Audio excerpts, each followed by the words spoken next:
दाउरा चिर्न लाग्यो हाँ दाउरा चिर्न लाग्यो चिल्लाएर पानी आउँछ चिरिन लाग्ने भने अब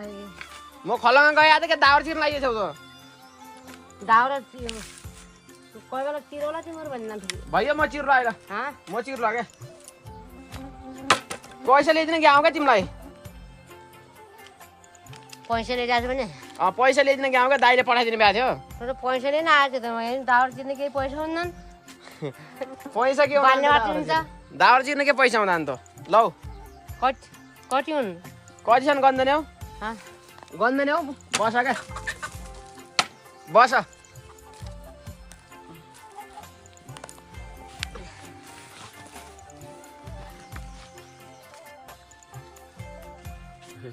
₹2000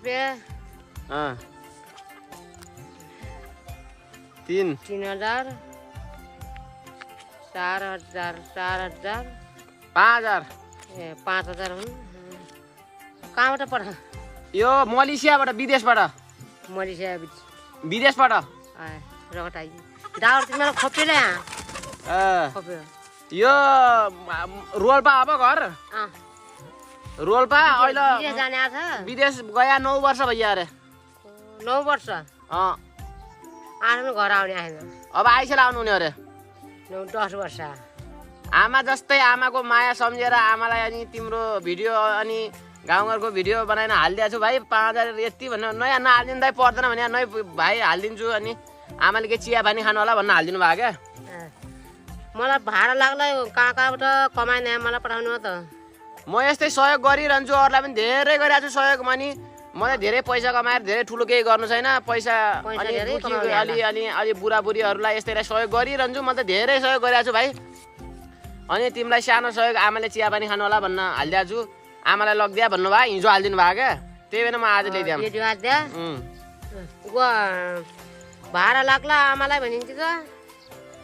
आमा बुवाको भाडा कहिल्यै लाग्दैन आमा बुवा भन्ने शब्द आमाले कति पाल्छन् कति स्याहार्छन् आमा बुवाको पनि भाडा लाग्छ भन्नुहुन्थ्यो भाडा लाग्ला अनि कहिले आमालाई अनि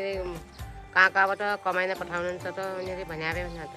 आमा बुवा भन्ने पनि अर्काको र आफ्नो भन्ने हुन्छ र आमा त सबैको आमै हुन् अनि बुवा पनि आफ्नै आमा बुवा हुन् भाडा लाग्दो के लाग्दो र अनि भन्नुहुन्थ्यो मलाई सहयोग गर्ने के अब म त के दिने र त्यो 80 पुग्ने जानु आशीर्वाद छ नि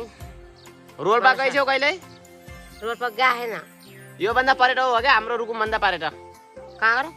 ए रुकुमसँगै जोरिया जिल्ला त छन् अरे रोल्पा रुकुम खलङ्गा खाटामा हाल्ने थियो भुइँ खाटाबाट त्यही त अहिले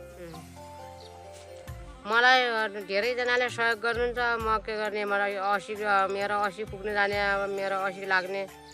आफ्नो मनले सोध्या आफूले के सोध्ने आएको छ त्यही पुग्ने जाओस् के भन्ने हो त म त त्यही त हो र म 80 दिने मलाई सहयोग गर्ने आशीर्वाद छ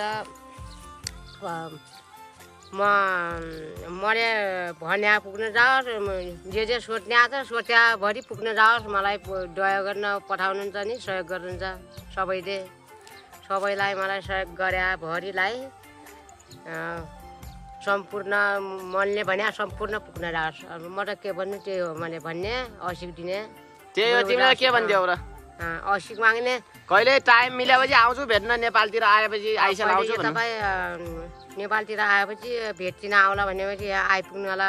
आइसल आउने भए आइसकेसम्म के आमा हुनुहुन्छ अरे घर छोराछोरी सबै हुनुहुन्छ आमा बुवा आमा जस्तै आफ्नै आमा भयो भने अर्काको आमालाई आमा सम्झिन टिट मानी दयालु हुनुहुन्न त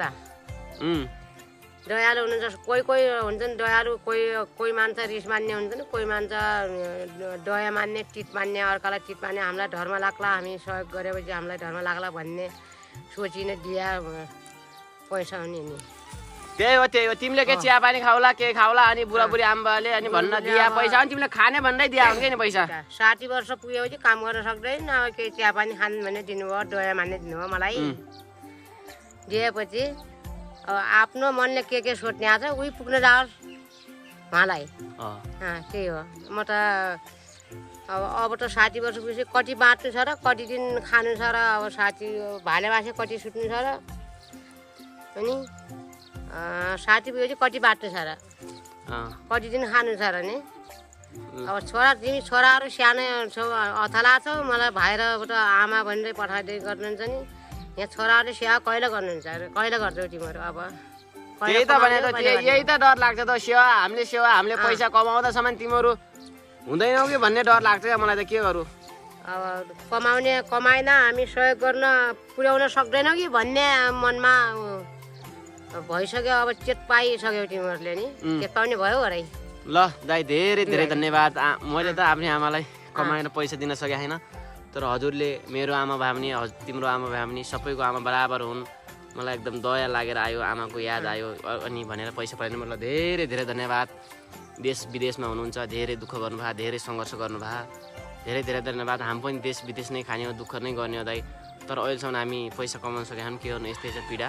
ल धेरै धेरै धन्यवाद ल बाई